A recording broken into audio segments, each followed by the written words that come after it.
आवाज़ क्लियर आ रही है सबको? काइंडली चैट में मुझे कंफर्म कर दें।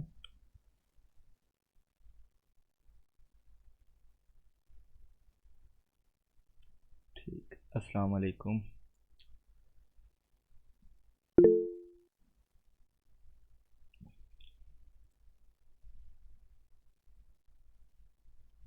एक मिनट में आपका माइक खोलता हूँ, आपका कोई सवाल होगा तो मुझसे पूछ लेना। किसी का कोई सवाल है प्रीवियस लेक्चर्स के रिलेटेड, वालेकुम अस्सलाम, तो वो मुझसे पूछ सकता है।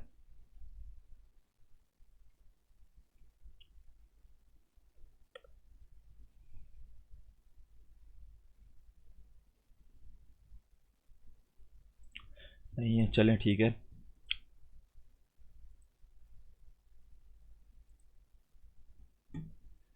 आज का जो मैं आपको बताने जा रहा हूँ ना, तो मैंने पहले ना आपको इस ग्रुप में आपने देखा भी होगा, मैंने आपको कहा था कि हमारा जो नेक्स्ट आज की टॉपिक होगा वो होगा चार्ट पैटर्न्स के ऊपर। लेकिन उसके लिए अगर आपने चार्ट पैटर्न्स को सही तरीके से स्टडी करना है, उनको सही तरीके से समझना है, तो उसके लिए आपको मार्केट ट्रेंड्स का पता होना लाजमी है। ठीक है, मार्केट ट्रेंड्स, हम जैसे कि आपको ट्रेंड से ही जाहिर है कि कुछ डायरेक्शंस होती हैं मार्केट की, जिसके अंदर मार्केट जा रही हो तो उसे हम मार्केट का ट्रेंड कहते हैं। और वो बुलिश भी होती है, उसे हम अप ट्रेंड कहते हैं, यानी कि प्राइस ऊपर जा रही होती है। ठीक है, और डाउन ट्रेंड होता है यानी कि प्राइस नीचे आ रही होती है, उसे हम बेरिश भी कहते हैं। ठीक है, तो ये एग्जांपल्स मैंने आपके लिए ड्रा की हुई हैं। ठीक है, ये पहले मैंने इनके लिए लॉन्ग टर्म्स यूज़ किए हैं, उसके बाद मैं इनको शॉर्ट टर्म में यूज़ कर रहा हूँ। ठीक है, मार्केट करती क्या है, मार्केट एक सपोर्ट पे आती है, बड़ी सपोर्ट पे, डेली या वीकली पे एक लो बनाती है, जिसको हम ये, इसको मैंने लो जैसे कि आपके सामने मेंशन किया है। फिर एक हाई बनाती है, उसके बाद एक हायर लो बनाती है। ठीक है, इसको ज़रा गौर से सुनिएगा। हायर लो, इसका मतलब है कि प्रीवियस लो से ऊपर जो लो होगा उसे हम हायर लो कहेंगे। ठीक है, और उसके बाद एक हायर हाई बनाती है, बिल्कुल ऐसे ही जैसे प्रीवियस लो से ऊपर जो बनता है उसे हम हायर लो कहते हैं। इसी तरीके से प्रीवियस जो इसका हाई था उससे ऊपर जो हमारा एक टॉप बनेगा उसे हम हायर हाई कहेंगे। ठीक है, इसी तरीके से मार्केट, अगर अब मैंने ये तो एक नॉर्मल एग्जांपल दिया, लेकिन अगर मार्केट इधर भी आती है ना, ठीक है, तब भी वो हमारा हाई और लो कहलाएगा। लेकिन अगर मार्केट यहाँ पे चली जाती है तो वो हमारा ट्रेंड शिफ्ट हो जाएगा बेरिश में। ठीक है, यहाँ पर कैंडल क्लोज हो जाती है तो हमारा बेरिश में ट्रेंड शिफ्ट हो जाएगा। फिर उसके बाद हमारा ये वाला रूल अप्लाई होगा सारा। ठीक है, उसके बाद फिर प्रीवियस हाई से ऊपर एक हायर हाई, प्रीवियस लो से ऊपर एक हायर लो, इस तरह वो जब वो रेजिस्टेंस पे पहुंचती है तो फिर हमारा डाउन ट्रेंड शुरू हो जाता है। ठीक है, डाउन ट्रेंड में क्या होता है, इधर तो हमारा हायर लो और हायर हाइज थे, इधर हमारा लोअर लोज और लोअर हाइज। ठीक है, बिल्कुल उसका ऑपोजिट, एक हाई बनता है, एक लो बनता है, फिर उसके बाद जो हाई बनता है वो प्रीवियस हाई से नीचे होना चाहिए। ठीक है, ये मैं आपको आइडेंटिफाई करना भी बताऊंगा कि आपको कैसे पता चलेगा कि मार्केट अपना ट्रेंड शिफ्ट करने वाली है या मार्केट अपना ट्रेंड शिफ्ट कर रही है।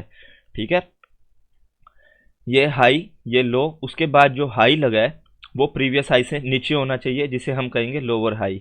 उसके बाद जो एक लो लगा है वो प्रीवियस लो से नीचे होना चाहिए। अगर ये लो इधर लगा है तो हम नेक्स्ट चीज़ का वेट करेंगे। ठीक है ना, अगर ये लो इधर लगा है तो भी ये लोअर लो ही कहलाएगा। ठीक है, लेकिन अगर इस तरीके का स्ट्रक्चर होता है ना कि जो लोअर हाई जो बनता है वो प्रीवियस जो हमारा लो होता है उससे ऊपर ना जाए।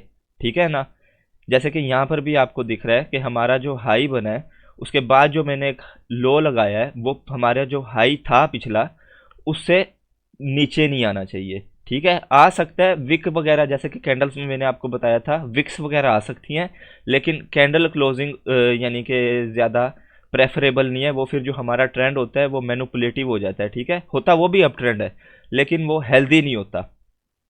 ठीक है, इसी तरीके से इसमें हमारा जो लोअर हाई बनेगा, ठीक है, वो प्रीवियस लो के बराबर होना चाहिए या उससे थोड़ा सा नीचे होना चाहिए। ठीक है, अगर काफ़ी ऊपर चला गया तो वो ट्रेंड तो बेरिश ही होगा, ट्रेंड नीचे का ही होगा, लेकिन हेल्दी नहीं होगा। ठीक है, उसके बाद वो करेक्शन लेने के लिए कभी ना कभी वापस ऊपर आएगा। इसी तरीके से प्रीवियस लो के नीचे जो बने उसे लोअर लो, और प्रीवियस लोअर हाई के नीचे जो बने उसे हम लोअर हाई कहते हैं। ठीक है, क्लियर है यहाँ तक आपको?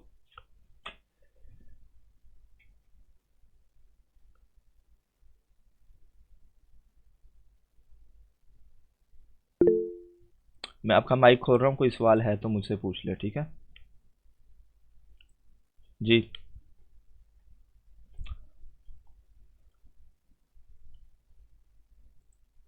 यहाँ तक अगर क्लियर है तो ठीक है, कोई सवाल है तो मुझसे पूछ लें जी। अस्सलाम वालेकुम सर। वालेकुम अस्सलाम।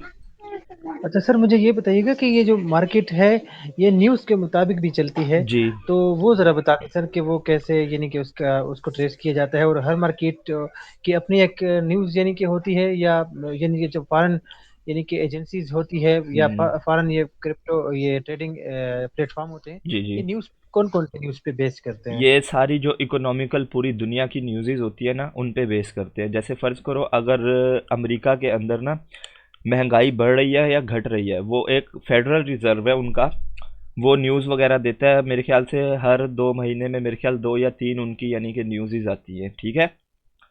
तो उसके बेस के ऊपर हमारी जो मार्केट है वो मूव करती है। अभी करंटली 2021 के अंदर कोरोना की जो न्यूज़ आई थी, उस वक्त मार्केट ने बहुत बड़ा डंप लिया था। क्यों? क्योंकि मार्केट सारी बंद हो रही थी, जो हमारी जो ऑफलाइन मार्केट्स हैं, बाज़ार वगैरह बंद हो रहे थे।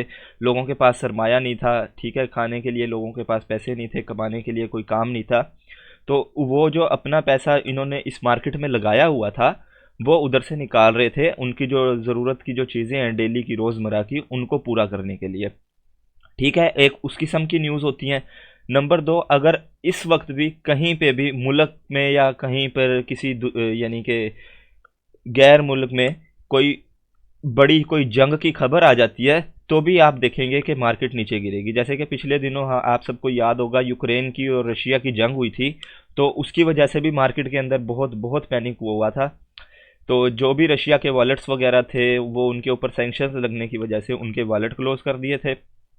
और मार्केट से वॉल्यूम ना होने की वजह से, यानी कि मार्केट में पैसा ना आने की वजह से, मार्केट स्टक हो गई थी या गिरती जा रही थी। तो जो जो भी आपकी दुनिया में बड़ी न्यूज़ जिसे हम कहते हैं ना, जो यानी कि आलमी सतह पे जो खबरें होती हैं, जिनका इम्पैक्ट पूरी दुनिया पे होता है। जैसे अब अमेरिका के अंदर महंगाई बढ़ेगी या घटेगी, उसका इम्पैक्ट पूरी दुनिया पे होता है, क्योंकि वो सुपर पावर है। तो ऐसी खबरें जिनका इम्पैक्ट पूरी दुनिया पे हो, तो वो लाजमी इफ़ेक्ट करती हैं किसी भी फाइनेंशियल मार्केट को। ताक बेशक आप क्रिप्टो ले लें, बेशक आप फॉरेक्स ले लें, बेशक आप स्टॉक्स ले लें, ठीक है। क्लियर है?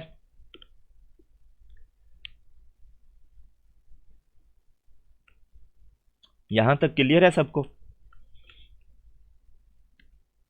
अभी भी अगर किसी का सवाल है तो आपके माइक्स मैंने ओपन रखे हुए हैं, तो मुझसे पूछ सकते हैं।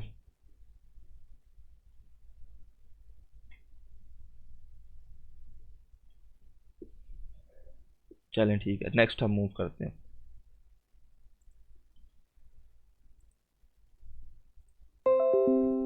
अच्छा जी, ये तो मैंने आपको बता दिया कि अप ट्रेंड क्या होता है, डाउन ट्रेंड क्या होता है। अब इसके अंदर आपको एक सवाल कहीं ना कहीं आपके जहन में होगा, हम आइडेंटिफाई कैसे करेंगे कि अब अप ट्रेंड खत्म हो गया है और डाउन ट्रेंड शुरू हो गया है, ठीक है। तो आप ऐसे समझे, ये आपका एक ग्राफ चल रहा है, ठीक है। अभी मैं आपको लाइव ग्राफ पे जाके भी, लाइव चार्ट पे जाके भी आपको मैं बताऊंगा कैसे हम आइडेंटिफाई करते हैं। तो आपने ये देखना है कि ये जो आपका प्रीवियस जो हायर लो था, अगर बुल अप ट्रेंड है, ठीक है, अगर आपका प्रीवियस जो हायर लो था, जो नेक्स्ट जो हमारा लो लगता है, वो इसके ऊपर लगने की बजाय इसके नीचे लग जाता है, ठीक है। इसका मतलब है मार्केट का जो मोमेंटम है वो शिफ्ट हो रहा है नीचे की तरफ। अगर इसके बराबर लगता है और मार्केट पंप कर जाती है, इट्स गुड, कोई मसला नहीं है, ये ट्रेंड फिर हमारा बुलिश ही रहेगा मोस्ट ऑफ द टाइम जो है। लेकिन अगर इस हाई से, इस लो से, सॉरी, हायर लो से नीचे कैंडल क्लोज हो जाती है, डेली की या 4 आवर की, या जिस टाइम फ्रेम पे आपने इसको आइडेंटिफाई किया है, कैंडल क्लोज हो जाती है, या इधर हो जाती है या इधर हो जाती है, तो हमारा जो ट्रेंड होता है वो बेरिश में कन्वर्ट हो जाता है, ठीक है। और इसी का अपोजिट हमारा इधर होता है डाउन ट्रेंड में, ठीक है। तो इसको मैं आपको एक दफ़ा ड्रा करके दिखा दूं। असूलन तो हमारा ऐसे होना चाहिए ना कि हमारा यहाँ पर लो लगे या यहाँ पर लो लगे, ठीक है। लेकिन अगर वो इस तरह चला जाता है ना, तो मार्केट पता क्या करती है, मार्केट ने इसको फ्लिप कर दिया, अब वो मार्केट इसको वापस लेने आएगी और फिर हमारा जो है एक अप ट्रेंड दोबारा से कंटिन्यू हो जाएगा, ठीक है। इसे हम कहते हैं shift, trend shift, break of structure, या यानी कि मार्केट स्ट्रक्चर ब्रेकआउट। इसे हम बीओएस कहते हैं, या एमएसबी कहते हैं, या एमएसएस कहते हैं, ठीक है। अब मैं आपको लेके चलता हूँ लाइव चार्ट पे।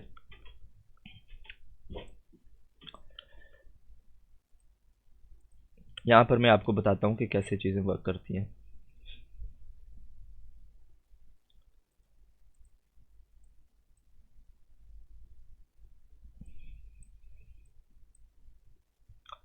अब आप ये देखें, रिसेंटली की ही एग्जांपल मैं आपको दे देता हूँ। ये हमारा चल रहा था एक डाउन ट्रेंड, ठीक है, लोअर लो लग रहे थे, ठीक है, लोअर हाई लग रहे थे, लेकिन फिर क्या हुआ, मार्केट ने इधर से इसको ये भी एक अगर काउंट कर सकते हैं तो कर लेते हैं, मार्केट ने इधर लगाया। असूलन मार्केट का क्या बनता था, अगर मार्केट ने डाउन ट्रेंड में ही रहना था, मार्केट या तो इसके बराबर आती, ठीक है, या इसके यहाँ पर आती और फिर नीचे डंप कर जाती, लेकिन मार्केट यहाँ पर आई। तो हमारा जो चेंज हुआ है ना करेक्टर में, इसे हम चेंज ऑफ करेक्टर या मार्केट स्ट्रक्चर ब्रेकआउट कहते हैं। ये हमारा चल रहा था बेरिश, हाई लो, ठीक है, लोअर हाई लोअर लो, लोअर हाई लोअर लो, फिर एक लोअर हाई, फिर एक लो लगा है, लेकिन ये अगर इधर आता तो ज़्यादा बेस्ट था, लेकिन ये यहाँ पर आया है। तो हमारा जो नेक्स्ट हाई बना है ना, वो हमारा जो प्रीवियस हाई था उससे ऊपर बन गया है। तो जैसा कि मैंने आपको बताया था कि हमारा जो अप ट्रेंड होता है ना, वो कुछ इस तरीके से चलता है, ठीक है ना। प्रीवियस जो हमारा हाई है उससे ऊपर हमारा हाई बनता है। तो यहाँ पर ये देखें, मार्केट ने अपना ट्रेंड शिफ्ट किया और अब मार्केट अपने अप ट्रेंड में जा रही है, ठीक है। ये भी मैं आपको आइडेंटिफाई करके दिखा देता हूँ।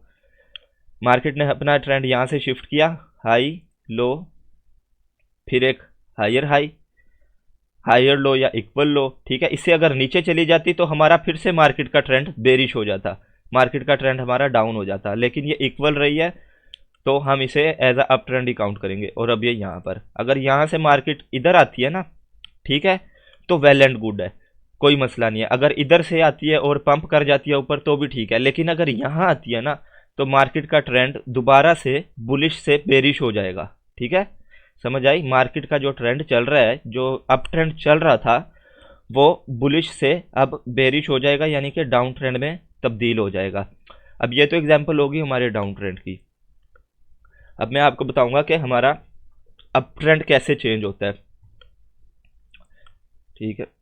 ये हमारा लो, ये हाई, ये हमारा लो, ये हमारा हाई, ये हमारा इक्वल लो, ठीक है। कैंडल नीचे क्लोज नहीं हुई, कैंडल अगर इसके नीचे क्लोज होती तो हम इसको कहते कि हाँ जी ठीक है, हमारा ट्रेंड चेंज हो गया, लेकिन ये इक्वल लगा है, कैंडल भी क्लोज नहीं हुई। उसके बाद ये हमारा हाई, उसके बाद प्राइस यहाँ पर आई है, इधर आई है, और सॉरी ऐसे नहीं हुआ, वेट, प्राइस इधर आई है, ठीक है ना, प्रीवियस हमने देखना है ना, इधर आई है, और फिर जब प्राइस ने इसको ब्रेक कर दिया ना, इस प्रीवियस जो अपना लो था, इसको जब यहाँ से प्राइस ने ब्रेक कर दिया, यहाँ पर हमारा ब्रेक ऑफ स्ट्रक्चर हो गया, हमारा जो बुल ट्रेंड था वो नीचे की तरफ को निकल आया। लेकिन अगर प्राइस यहाँ पर जाती ना तो हम कह सकते थे कि हमारा ट्रेंड जारी है। इसके लिए एक और इम्पोर्टेंट बात बता दूं, हमने प्रीवियस लो देखना है, ठीक है ना, हमने प्रीवियस लो देखना है। अगर प्राइस यहाँ से आके यहाँ पर हो जाती ना, यहाँ पर हो जाती, तो भी हमारा ट्रेंड चेंज हो गया था, क्योंकि ये हमारा लो था, इससे नीचे कैंडल ने क्लोज कर दी थी, ठीक है। तो अब ये देखो, इसके बाद यहाँ पर मार्केट ने चेंज किया करेक्टर अपना, और उसके बाद मार्केट नीचे गिर गई, ठीक है। इधर तक क्लियर है सबको?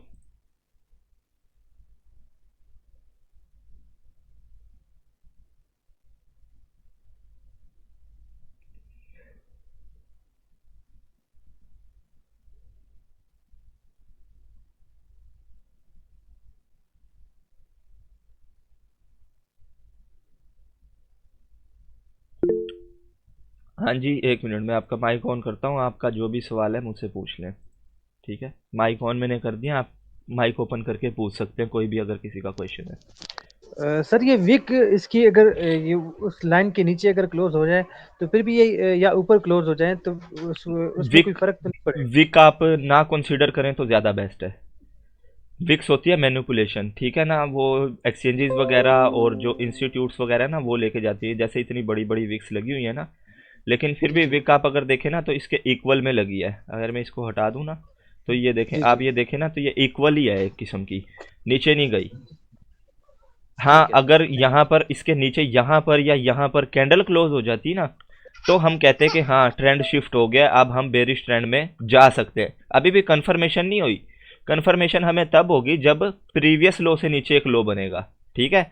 अब यहाँ पर भी अगर आप सोचो ना कि हमें यहाँ पर कन्फर्मेशन हो गई है कि ट्रेंड जोन सा बेरिश हो गया है, तो ये एक हमें सिर्फ इंडिकेशन मिल रही है कि ट्रेंड बेरिश हो सकता है। असल में हमें कन्फर्मेशन यहाँ पे हुई है, ठीक है ना, हमें कन्फर्मेशन यहाँ पे हुई है जब प्रीवियस लो से नीचे एक लो बन गया है और उसके बाद एक हाई बन गया है और फिर एक लो बन गया है, ठीक है। तो ये इस तरीके से हमें कन्फर्मेशन होती है, ठीक है। और किसी का कोई सवाल है तो मुझसे पूछ ले।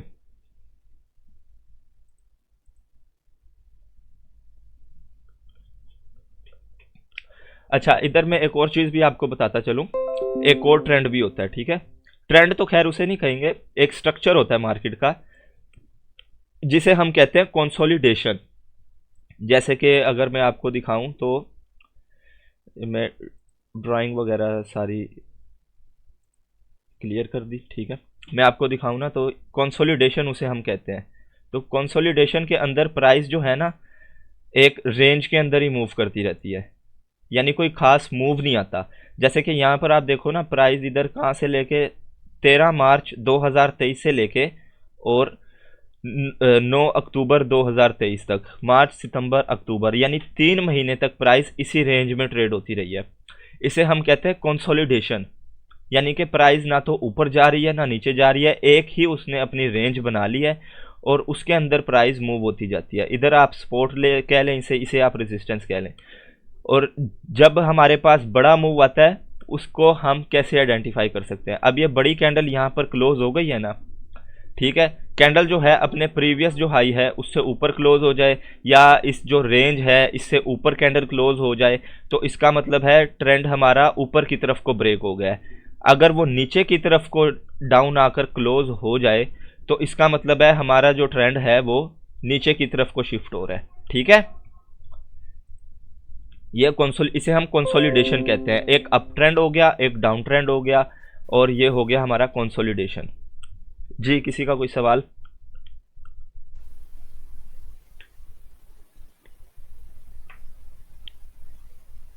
किसी का सवाल है तो वो पूछ सकता है। अस्सलाम वालेकुम सर। वालेकुम अस्सलाम। जी सर, मैंने पूछना था जी, जो अप ट्रेंड है या डाउन ट्रेंड है तो हमने इसमें ट्रेड जब लेनी है तो वो ट्रेड शॉर्ट होगी लॉन्ग होगी, ये थोड़ा सा समझा दें, ट्रेड हाँ, कैसे लेंगे ये हम। बहुत अच्छा सवाल आपने किया, ज़बरदस्त। जब आपको पता लग जाए ना कि ट्रेंड प्रॉपर तरीके से अप का है, ठीक है, तो आपने कोशिश करनी है कि मोस्टली जो आप ट्रेड लो ना वो बाय की लो, ठीक है ना। आपने सपोर्ट और रेजिस्टेंस फाइंड करनी है। जैसे यहाँ पर ट्रेंड निकला है, यहाँ से इस निकला है तो हर किसी को नज़र आ रहा है कि ये एक सपोर्ट है, ठीक है, क्योंकि पहले ये रेजिस्टेंस थी लेकिन अब ये सपोर्ट है। तो जब प्राइस यहाँ पर आई है आपने तब बाय करना है, ठीक है ना, आपने तब बाय करना है और आप प्रॉफिट अपना जहाँ पर आपको सही लगे आपने ले लेना है। और जहाँ तक रही बात आपकी कि हमने ट्रेड किस डायरेक्शन में करनी है, अगर ट्रेंड ऊपर की तरफ का है, अप ट्रेंड है, तो हम हमेशा जो ट्रेड है वो ऊपर की तरफ की लेंगे, ठीक है। हम वहाँ पर बाइंग करेंगे, सेलिंग नहीं करेंगे। सेलिंग हम कब करेंगे? जब हमें पता हो कि ट्रेंड नीचे की तरफ है। हमारी जो ट्रेडिंग होती है ना उसके अंदर एक कहावत है, कहते हैं कि ट्रेंड इज़ योर फ्रेंड, ठीक है ना। तो उस हिसाब से आप लेके चलना है। अगर ट्रेंड ऊपर की तरफ का है तो आपने बाय की ट्रेड लेनी है, अगर ट्रेंड नीचे की तरफ का है तो आपने सेल की ट्रेड लेनी है, ठीक है। और एक और बात में, हाँ जी पूछें। जी सर, मैं यही पूछने लगा था, ये लॉन्ग ट्रेड और शॉर्ट ट्रेड से क्या मुराद है। लॉन्ग ट्रेड मतलब कि बाय करने को हम कहते हैं लॉन्ग ट्रेड और सेल करने को हम कहते हैं शॉर्ट ट्रेड। ये फ्यूचर के अंदर एक टर्म आती है, एक्सचेंजेस पे आप जाएंगे ना, फ्यूचर के अंदर एक टर्म आती है, एक किस्म का ऐसे समझ लो आप अपने एनालिसिस की बेस पे एक इंडिकेशन आपको मिली है कि यहाँ से प्राइस ऊपर जाएगी, तो आप कुछ पैसे अपने फ्यूचर के वॉलेट में रख के एक्सचेंज को ये कहते हो कि यहाँ से प्राइस ऊपर जाएगी, अगर ना जाए तो मुझे नुकसान होगा, ठीक है। अगर प्राइस ऊपर जाती है आपके मुताबिक तो आपको फ़ायदा होता है, अगर नीचे जाती है तो आपको नुकसान होता है। उसी का उलट हम कर लेते हैं सेल वाली साइड पे, उसे हम कहते हैं शॉर्ट करना। फ्यूचर के अंदर हम उसे शॉर्ट करना कहते हैं। शॉर्ट मतलब आप एक्सचेंज को कहते हो कि मेरे एनालिसिस के मुताबिक या मेरे जहन के मुताबिक यहाँ से प्राइस नीचे गिरनी चाहिए। अगर वो नीचे गिरेगी तो आपको प्रॉफिट होगा, लेकिन अगर वो ऊपर जाएगी तो आपको नुकसान होगा, ठीक है। हाँ, एक और चीज़ मैं आपको बताना भूल गया जो ट्रेंड होता है ना, आप कोशिश किया करें ट्रेंड को डेली, वीकली, डेली और 4 आवर के ऊपर देखा करें सबसे पहले। अगर आप नीचे देखेंगे ना तो वो उतना ज़्यादा फायदेमंद नहीं होगा, यानी उसकी जो एक्यूरेसी होगी ना वो ज़्यादा एक्यूरेसी उसकी नहीं होगी। आपने ट्रेंड अगर देखना है ना मार्केट का कि मार्केट किस ट्रेंड में है, तो आपने 4 आवर पे देखना है, 1 डे पे देखना है, वीकली पे देखना है, और फिर जब ट्रेड लेनी है तो फिर आपने 1 आवर पे जाकर सपोर्ट और रेजिस्टेंस देखनी है, और फिर उस हिसाब से आपने उसे ट्रेड करना है। ठीक है, क्लियर है? किसी का कोई सवाल, कोई डाउट, किसी को क्लियर चीज़ ना हुई हो तो वो मुझसे पूछ सकता है। माइक अपने ओपन करके आप मुझसे पूछ सकते हैं, और ये रिकॉर्डेड भी आपको अवेलेबल हो जाएगा। सर एक ही कॉइन को देखने से मार्केट का बिहेवियर पता लग जाता है? नहीं, एक ही कॉइन को देखने से मार्केट का बिहेवियर नहीं पता लगता। हर कॉइन का एक अलग बिहेवियर होता है, हर कॉइन की अलग टोकनॉमिक्स होती है, कोई अलग उसकी न्यूज़ वगैरह होती है, अलग एनालिसिस होते हैं। तो वो हम अलग अलग कॉइन पे हमारा जो एनालिसिस है वो लाजमी नहीं है कि सेम हो। ठीक है, लेकिन अगर आप देखें ना बिटकॉइन को, अगर आप देखें तो मोस्टली क्या होता है, जब बिटकॉइन पंप करता है ना तो बाकी मार्केट भी पंप करती है।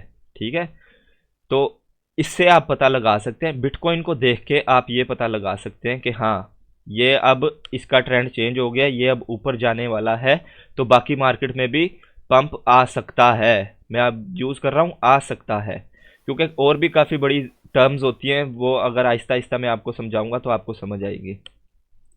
जी सर, इसीलिए बिटकॉइन को किंग कहा जाता जी जी जी, इसीलिए इसीलिए इसीलिए कहा जाता है इसे। बिल्कुल सही बात है।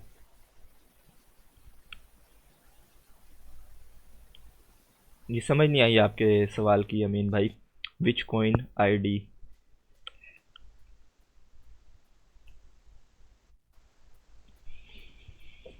Best for trading. अगर आप स्पॉट के अंदर ट्रेड कर रहे हो ना, तो आपको मैं एक वेबसाइट बताता हूँ, उसका नाम है कॉइन मार्केट कैप। ठीक है, वेबसाइट भी है, इसकी एप्लीकेशन भी है। तो इस पे जो टॉप 50 कॉइन्स है ना, ये आपको ना रैंकिंग बताती है कॉइन्स की। ये देखो यहाँ पर बिटकॉइन पहले नंबर पे आ रहा है, इसकी रैंकिंग ये है। तो ये ना आपने क्या करना है, आपने इस पे जाना है और आपने टॉप 10 से लेके टॉप 15 जो कॉइन्स है ना उनके अंदर आपने ट्रेड करनी है। ठीक है, उधर आपने इनको नहीं देखना, ये डोज कॉइन को आपने इसके अंदर ट्रेड नहीं करनी, ये ऐसे ही बस बैठा हुआ है इधर, काम का किसी का है नहीं है। ठीक है, और ये एक्सचेंज के टोकन्स है, इनके अंदर भी ट्रेड नहीं होगी आपकी। बाकी जो दूसरे टोकन्स है ना, इथेरियम, बिटकॉइन हो गया, इथेरियम हो गया, सोलाना हो गया, XRP, Cardano, Avalanche, Polkadot, Tron, Chainlink, Polygon, Internet Computer, top 10 top 20 जितने भी टोकन्स आपको यहाँ पर दिखेंगे ना, आप उसके अंदर कोशिश किया करें ट्रेड लें, क्योंकि इनका जो मेजर फ़ायदा जो होता है ना, वो अगर इनकी कोई थोड़ी बहुत बुरी न्यूज़ आ भी जाए ना, आपका एनालिसिस थोड़ा बहुत गलत हो भी जाए या आप गलती से ट्रेड ले भी बैठो, तो इनके चांसेस होते हैं रिकवर ये जल्दी करेंगे, क्योंकि टॉप की क्रिप्टो है ना, टॉप के कॉइन्स हैं पूरी दुनिया में, तो इनके चांसेस होते हैं ये जल्दी रिकवर करेंगे। ठीक है, तो ये बेस्ट होते हैं। हाँ, ओवरऑल मार्केट जो है ना, अभी कोई किसी को कुछ नहीं पता कि मार्केट किस जगह जाएगी। दरअसल बात यह है कि ईटीएफ जो है ना, वो अभी 10 तारीख को कह रहे हैं कि उसका फैसला आएगा, उसके फैसले के मुताबिक मार्केट रिएक्ट करेगी। अभी जो हो रहा है ना मार्केट के अंदर, उसे मैनिपुलेशन कहते हैं, उसे जो फ्यूचर के अंदर ट्रेड कर रहे हैं ना, उनके स्टॉप लॉस और लिक्विडेशन प्राइस जो होती है ना, उसे हिट करने की कोशिश कर रही हैं एक्सचेंजेस वगैरह, ताकि पैसे इकट्ठे हों उनके पास। ईटीएफ दरअसल एक वो लाइसेंस मिल जाता है उन्हें कि हम जो अपने कस्टमर्स हैं, बैंक वगैरह जो होते हैं, वो अपने कस्टमर्स को जैसे अब आपको कहते हैं ना कि आपको, हाँ आप हमारे पास पैसे जमा करा दो, हम आपको इंटरेस्ट देंगे, इतना देंगे उतना देंगे, उस पैसे का वो क्या करते हैं, वो अलग अलग जगह इन्वेस्ट करते हैं। तो ईटीएफ होने से ये होगा कि अब जो पैसा वो अलग अलग जगह इन्वेस्ट करते हैं, वो पैसा वो बिटकॉइन के अंदर इन्वेस्ट करके उधर से जो प्रॉफिट होगा उसको यूज़ करके आपको इंटरेस्ट देंगे। ठीक है, समझ आई? यानी कि एक बैंक्स वगैरह के लिए लाइसेंस हो जाएगा कि अब वो बिटकॉइन के अंदर भी ट्रेड कर सकते हैं। इसीलिए ये बहुत मैटर करता है। अभी तक बैंक कोई भी बिटकॉइन के अंदर ट्रेड नहीं करता, क्योंकि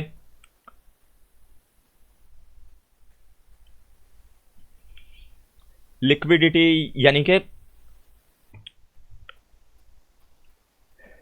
अच्छा एक मिनट, अगर ये अप्रूव हो गया तो बीटीसी पंप होगा।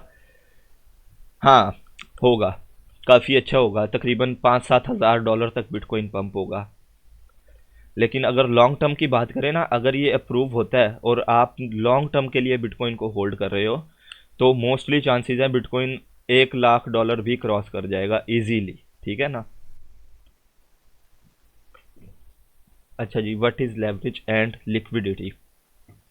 लिक्विडिटी जो होती है, अगर आप फ्यूचर की बात करें तो वो एक प्राइस होती है जिसके ऊपर अगर आप ट्रेड कर रहे हैं तो एक्सचेंज आपको एक प्राइस देती है, उसके ऊपर अगर आपका कॉइन या टोकन चला जाए तो आपका अकाउंट वॉश हो जाता है। लेकिन अगर इसके हिसाब से कहें लिक्विडिटी क्या होती है, तो ये ज़रा ना एक क्रिटिकल सा कॉन्सेप्ट हो जाएगा। अभी आपको अगर मैं बताऊंगा तो आपके लिए बोझ हो जाएगा, लेकिन छोटा छोटा एक मैं आपको बता देता हूँ। अब लिक्विडिटी जो होती है ना, वो आती है स्मार्ट मनी के अंदर, ठीक है। अभी ये जो मैंने ट्रेंड वाला सिस्टम मैंने आपको बताया है ना, लोग आपको ये तो बता देते हैं कि ये अप ट्रेंड है, ये डाउन ट्रेंड है, वो ये नहीं बताते कि ट्रेंड शिफ्ट कैसे होगा, कब होगा, उसकी इंडिकेशंस क्या है, ठीक है ना, जैसे मैंने आपको बताया है। इसी तरीके से अगर हम लिक्विडिटी की बात करें तो अब मुझे भी पता है, आपको भी पता है कि यहाँ पे अगर एक सपोर्ट बैठी है, ठीक है ना, यहाँ पर हमारी एक सपोर्ट बैठी है, तो अब आप लिक्विडिटी जो होती है ना, फ्यूचर के अंदर ज़्यादा इम्प्लीमेंट होती है, ये फ्यूचर वालों को लिक्विडेट करने के लिए होती है। इसलिए मैं कहता हूँ कि स्पॉट ट्रेडिंग करें, उससे फ़ायदा होगा। तो एक्सचेंजेस जो होती हैं वो पता क्या करती हैं, वो इधर प्राइस लाने की बजाय ना इधर ले आती हैं प्राइस, या इधर ले आती हैं, ठीक है। अभी मैं बताता हूँ क्यों ऐसा करती हैं वो। अब अगर आप बिल्कुल नए हो ट्रेड में, आपको सपोर्ट रेजिस्टेंस का पता है, आप क्या करोगे कि आप ना यहाँ से लॉन्ग की पोजीशन ओपन करोगे और अपना जो स्टॉप लॉस रखोगे वो इसके नीचे रखोगे, ठीक है। यहाँ से आप लॉन्ग की पोजीशन यानी कि बाय की पोजीशन ओपन करोगे और अपना स्टॉप लॉस ट्रेंड लाइन के या सपोर्ट के नीचे रखोगे। तो एक्सचेंजेस जो होती हैं वो आपका स्टॉप लॉस लेने आती हैं, यानी कि आपका कैश लेने आती है, लिक्विड जो आपके पास अमाउंट पड़ी होती है ना यूएसडीटी की शक्ल में, अपने स्टॉप लॉस को आपने लगाया होता है, तो वो आपका स्टॉप लॉस अचीव करती हैं, ठीक है। उसके करीब करीब कोई सपोर्ट होती है, उधर आती हैं और फिर पंप कर जाती हैं उधर से। ये बिल्कुल इसी का ऑपोजिट हमारा ऊपर वाली साइड पे होता है, जैसे कि यहाँ पे हुआ है। अब हर किसी को पता था कि यार यहाँ पे रेजिस्टेंस है, प्राइस ने यहाँ से डंप करना है, लेकिन प्राइस ऊपर गई, वापस नीचे आ गई। तो इसको कैसे आइडेंटिफाई करना है वो भी मैं आपको इंशाल्लाह नेक्स्ट अगले आने वाले कुछ लेक्चर्स के बाद मैं आपको वो भी बताऊंगा कि इसे कैसे हमने आइडेंटिफाई करना है कि ये लिक्विडिटी है या ये नॉर्मल हमारा रीटेस्ट है सपोर्ट का, ठीक है।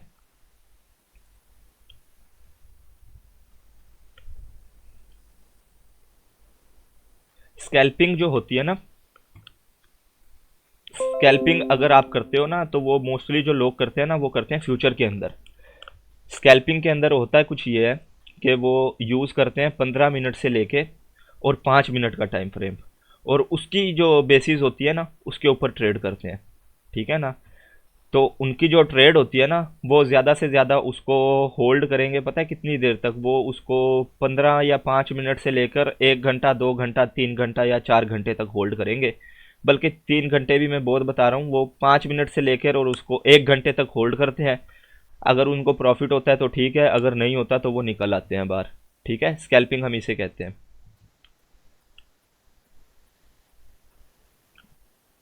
अच्छा ये आपने छेड़ी दिया तो ये भी आपके लिए काफ़ी इंपॉर्टेंट चीज़ है। एक होती है स्कैल्पिंग, एक होती है इंट्राडे, और एक होती है नहीं, स्पॉट में आपको इतना प्रॉफिट नहीं ना होता अगर आप स्कैल्प करोगे।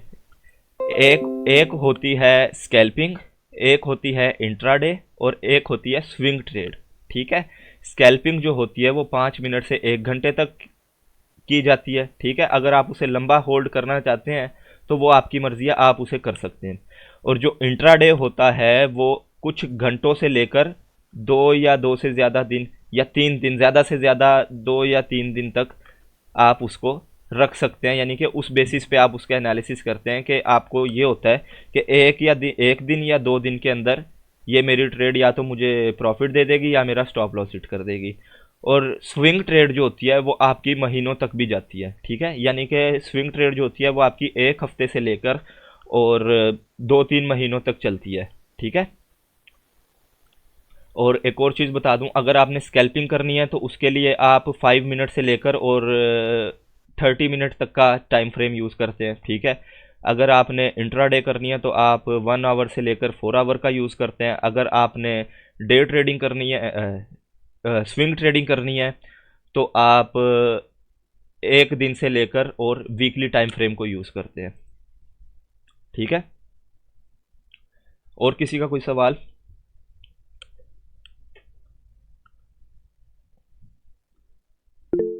जी पूछिए।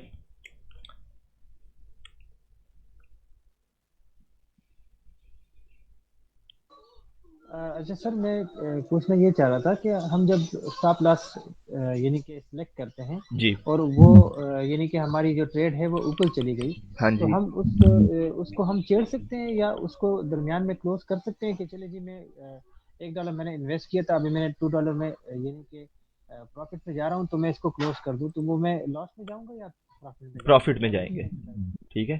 उसको वो दरमियान में close किया हाँ, जा आप सकता है? दरमियान में उसे जब मर्जी, आपको अगर 1 सेंट का भी प्रॉफिट हो रहा है और आप उसे क्लोज कर देते हो, वो क्लोज हो जाएगी। लाजमी नहीं है कि आपने उस पर स्टॉप लॉस लगाना है या टेक प्रॉफिट लगाना है। यहाँ तक कि अगर आपने उस पर स्टॉप लॉस या टेक प्रॉफिट भी लगाया हुआ है, तब भी वो आप जब उसको क्लोज पोजीशन पे क्लिक कर दोगे, वो क्लोज हो जाएगी आपकी पोजीशन। ये कौन सी टाइमिंग में इम्पोर्टेंट होती है सर? मतलब कि मैं मैं अगर तो ज़्यादातर जो ट्रेड करता हूँ वो करता हूँ 4 आवर और डेली पे, ठीक है ना। मेरी ट्रेड्स लंबी चलती हैं और मैं फ्यूचर नहीं करता, मैं स्पॉट करता हूँ। तो उसमें तो बहुत कम प्रॉफिट आता है सर, वो तो घंटे बाद 2 घंटे बाद जाके वो हाँ, वो ऐसे तो है, लेकिन फिर उसमें रिस्क भी तो बहुत है ना। फ्यूचर के अंदर अकाउंट आपका वाश होने का बड़ा खतरा होता है। अगर आपको एक्सपीरियंस है 1-1.5 साल का, 2 साल का इस ट्रेडिंग के अंदर, तब तो आप फ्यूचर करें तो आप यानी कि उसको मैनेज कर सकते हैं। लेकिन आप बिल्कुल नए हैं, आपको भी 2-3 महीने हुए हैं, या चलो फ़र्ज़ करो 6 महीने हुए हैं ट्रेडिंग में, तो मैं नहीं कहता आप फ्यूचर के अंदर जाएं। आप पहले स्पॉट के ऊपर अपना हाथ सीधा करें, अपना एनालिसिस देखें। स्पॉट में ये है कि आपको नुकसान उस वक़्त तक नहीं होता जब तक आप उसे सेल नहीं कर देते, ठीक है ना। लेकिन फ्यूचर के अंदर आप ना बड़ा पैनिक कर जाते हैं, आपको खतरा होता है कि यार मेरे ना ये जो बाकी पैसे पड़े हुए हैं ना, जो ट्रेड पे लगाए हुए पैसे हैं वो तो जाते जाते हैं, जो बाकी पैसे पड़े होते हैं ना वॉलेट में, उनका भी जाने का खतरा होता है। तो इसलिए फ्यूचर रिस्की है।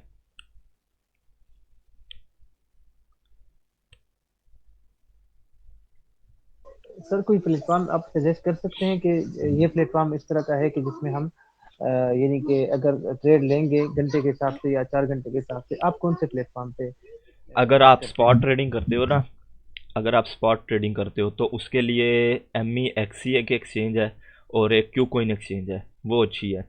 लेकिन अगर आप फ्यूचर ट्रेडिंग करते हो उसके लिए बिटगेट एक्सचेंज अच्छी है। और हाँ, एम ई एक्सी पे भी future exchange, M E XC पे भी आप फ्यूचर कर सकते हो, उसकी फ़ीस बहुत कम है एम ई एक्सी की। बाइनांस की तो फ़ीस काफ़ी ज़्यादा है फ्यूचर पे अगर आप करोगे तो। बाकी हर एक्सचेंज का जोन सा होता है अलग ही हिसाब होता है। हाँ, बाइबिट भी अच्छी एक्सचेंज है काफ़ी। नहीं, स्पॉट में लिक्विडेशन नहीं होती। स्पॉट में ज़्यादा से ज़्यादा ये होगा, फ़र्ज़ करो आपने $50 का एक कॉइन ख़रीदा है ना, उसकी प्राइस ज़ीरो पे चलेगी तो आपका जो $50 है ना, सिर्फ वही खतरे में आएगा। बाकी आपका जो पीछे पड़ा है ना बैकअप पे अमाउंट, वो खतरे में नहीं आएगा। जबकि फ्यूचर में क्या होता है, अगर आपने एक ट्रेड में $50 लगाए हैं और पीछे आपके अकाउंट में $200 पड़ा है, तो आपका जब $50 यानी कि डाउन जाएगा ना, एक प्राइस होगी उसके ऊपर, जैसे ही आपके टोकन की प्राइस आएगी, वो बाकी का पूरा 250 का $250 भी वाश हो जाएगा। तो ये फ़ायदा है स्पॉट का। वो तो सर उस लेवल पे होता है कि जब हम 4x या 5x, अगर मेरे पास $250 है, मैं 50 की ट्रेड लेता हूँ और उसको 4x या 3x में कन्वर्ट करता हूँ, तो फिर उस लेवल पे चला जाता है। अगर 2x करूंगा तो वो तो फिर $100 ही होगा। $100 की, हाँ हाँ, उससे आपकी लिक्विडेशन काफ़ी यानी कि नीचे आ जाएगी। मैं पता क्या रिकमेंड करता हूँ, आप उस तरीके का वॉलेट साइज और लेवरेज इस्तेमाल करो कि आपकी जो लिक्विडेशन प्राइस है ना वो ज़ीरो पे आ जाए, बात ख़त्म।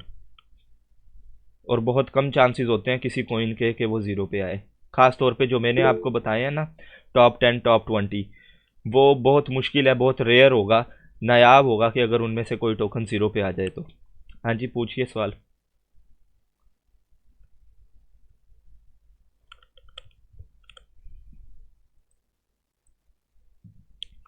जी पूछिए पूछिए।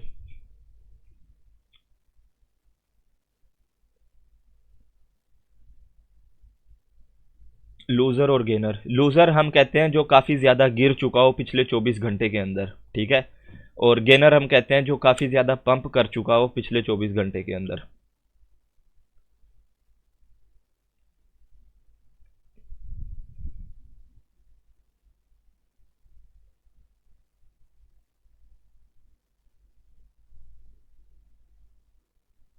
आप ये लेक्चर फॉलो करें, ठीक है। इनकी ना आप प्रैक्टिस करें। ट्रेडिंग व्यू एप्लीकेशन है एक, प्ले स्टोर पे आपको मिल जाएगी, उस पे जाकर आप इनकी ना प्रैक्टिस करें। उधर आपको डेमो ट्रेड भी मिल जाएगी, ठीक है। मैं आपको बता देता हूँ कैसे मिलेगी डेमो ट्रेड ना आपको।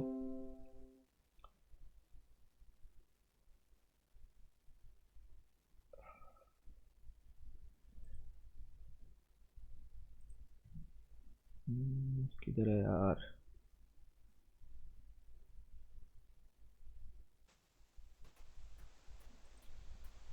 ठीक है, एक ट्रेडिंग पैनल होगा आपके वहाँ पर आ रहा होगा, प्लस का ऑप्शन आ रहा होगा नीचे, ठीक है। उधर आप जाएंगे, उधर आपके पहले पहले शो हो जाएगा कॉपी ट्रेडिंग या यानी कि कनेक्ट ब्रोकर।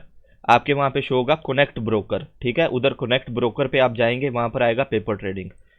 तो ये मैं अगर इसको कनेक्ट कर देता हूँ, ठीक है, पेपर ट्रेडिंग को, तो इसके अंदर आपको ना आर्टिफिशियल पैसे मिल जाएंगे ट्रेड करने के लिए, ठीक है।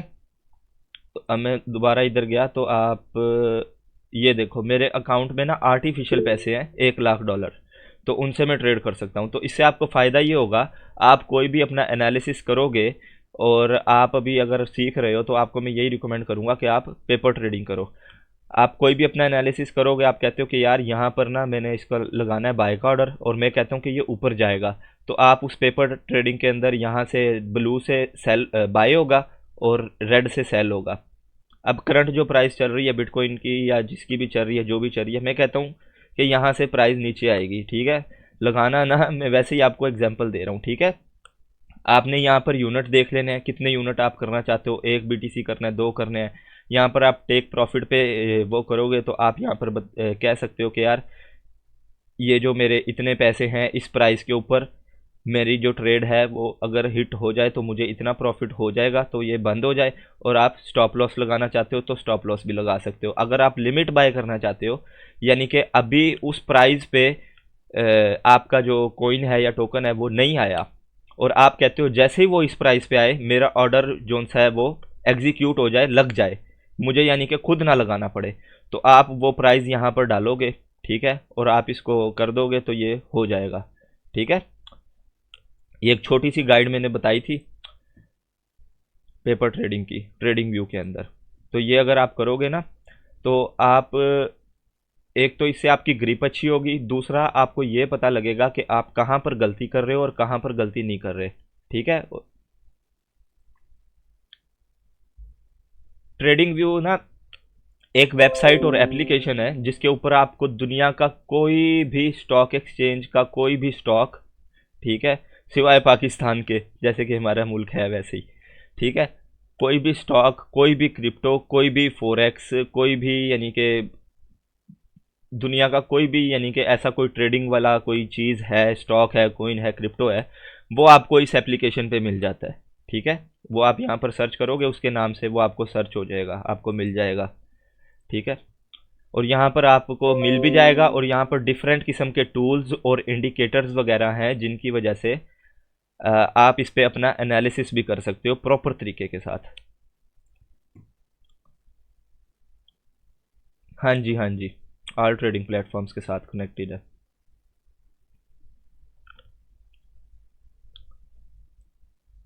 ठीक है, किसी का और कोई सवाल?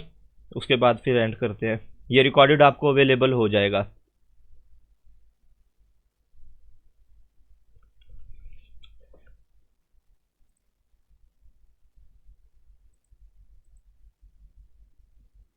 ठीक है, फिर चलें। अपना ख्याल रखिएगा, अपने आसपास के लोगों का ख्याल रखिएगा। इंशाल्लाह कल मुलाकात होगी आपसे। अल्लाह हाफिज़।